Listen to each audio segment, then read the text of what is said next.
वज़ीर-ए-आज़म शहबाज शरीफ ने मौलाना फजलुर रहमान को दावत दी है दारस इशू पर मुलाकात की, और ये जो गुफ्तो-शनीद होगी इसको आप मुज़ाकरात कह लें, बातचीत कह लें। अस्सलाम वालेकुम नाज़रीन, मैं हूँ अहमद मंसूर और पक्की खबर बल्कि कुछ पक्की खबरें लेकर मैं रात गए हाज़िर खिदमत हूँ।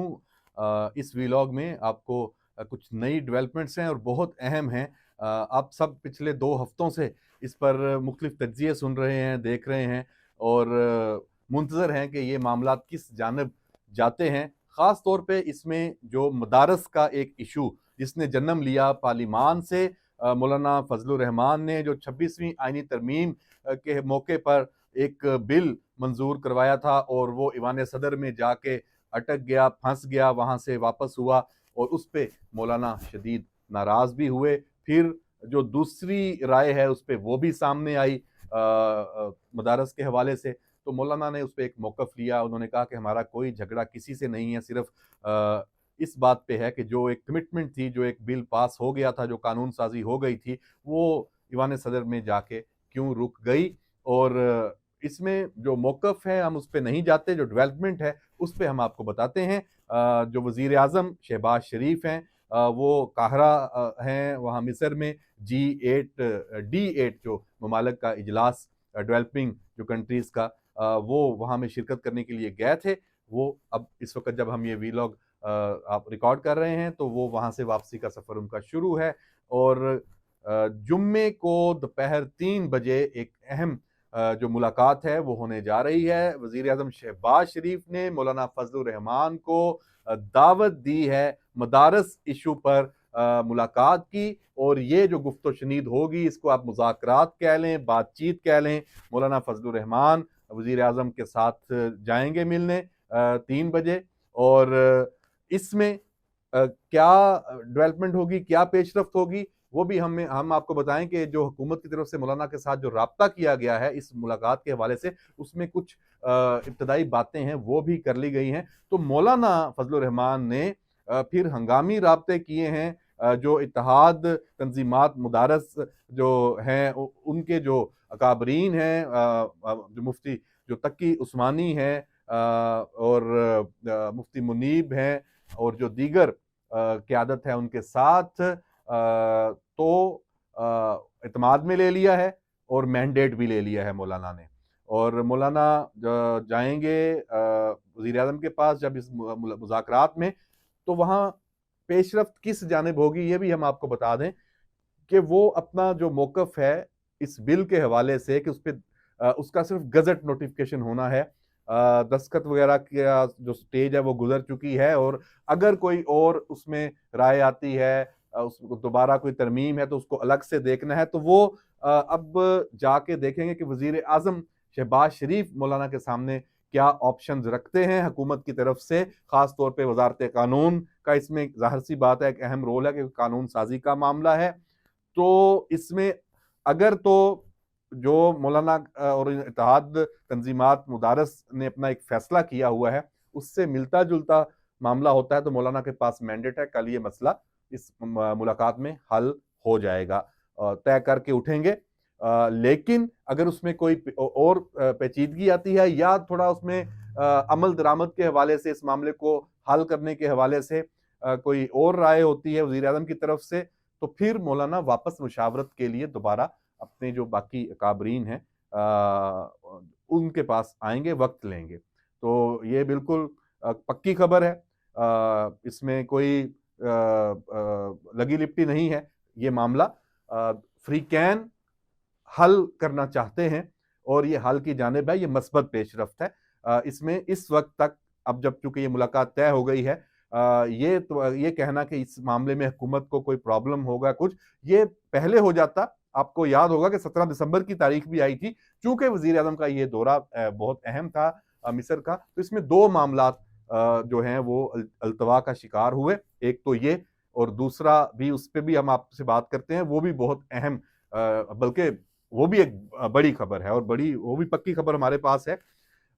इसमें ईवान सदर में आसिफ अली ज़रदारी सदर मुमलिकत वो भी आ चुके हैं इस्लामाबाद। तवील अरसे के बाद वो आए हैं। वो उनका जो फ्रैक्चर हुआ था उसके बाद वो यहाँ नहीं थे, तो अब वो चूंकि आए हैं तो मौलाना हो सकता है उनसे भी मिलने जाएं, बीमार पुरसी के लिए इलाज उनका हुआ है, वो ठीक हुए हैं तो उनकी इयादत के लिए पूछने के लिए, तो उसमें यकीनी तौर पे फिर ये मामला भी जाएगा आएगा कि क्यों यहाँ तक बात पहुंची।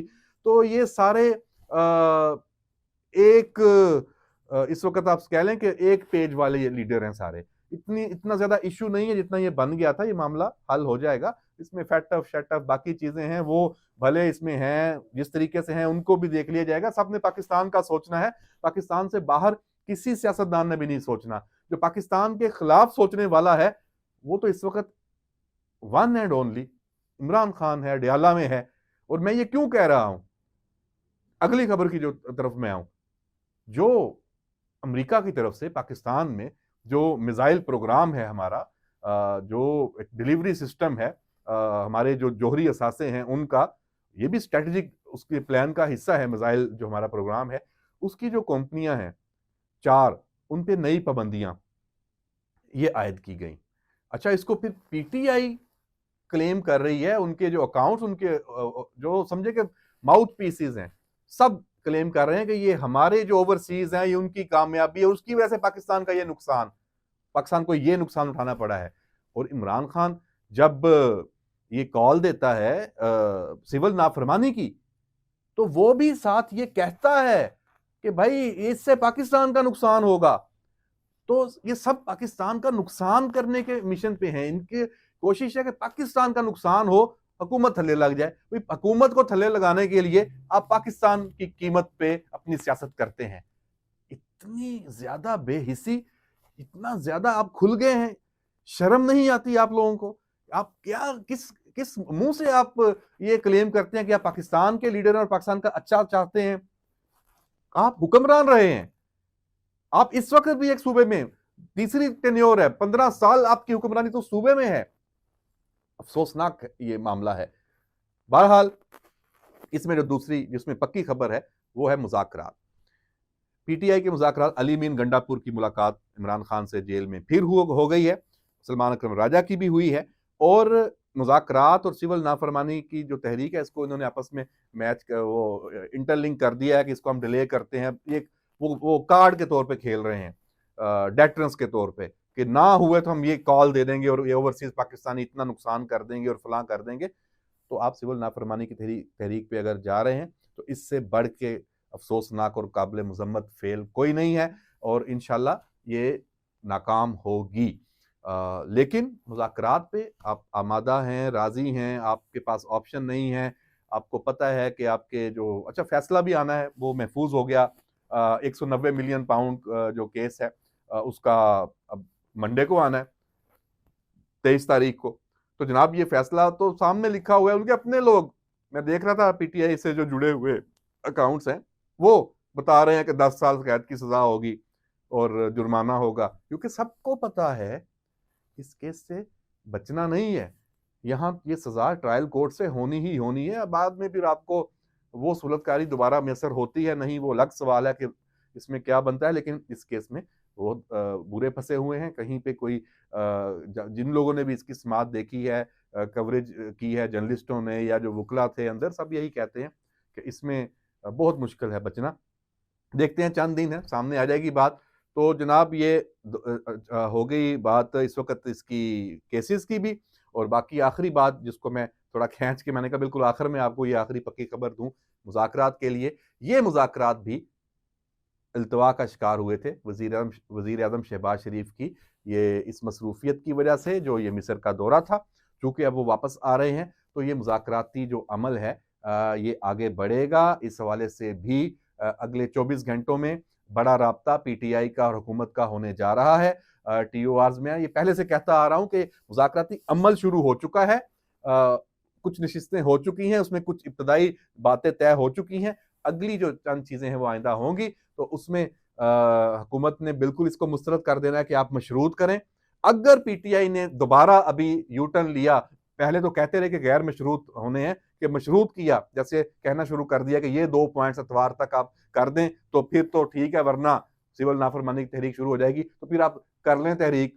मशरूत कोई चीज काबिल कबूल नहीं है। मुज़ाकरात आपने करने हैं गैर मशरूत होंगे और वो किसी ब्लैकमेलिंग के तहत नहीं होंगे। उसका एजेंडा एक होगा, एजेंडा होगा पार्लिमान को चलना, पाकिस्तान का चलना, पाकिस्तान की मईशत, सियासी जो एक डेडलॉक है अपोजिशन हुकूमत, इसको बेहतर तरीके से कैसे आगे लेके चलना है, इन चीजों पे होंगे।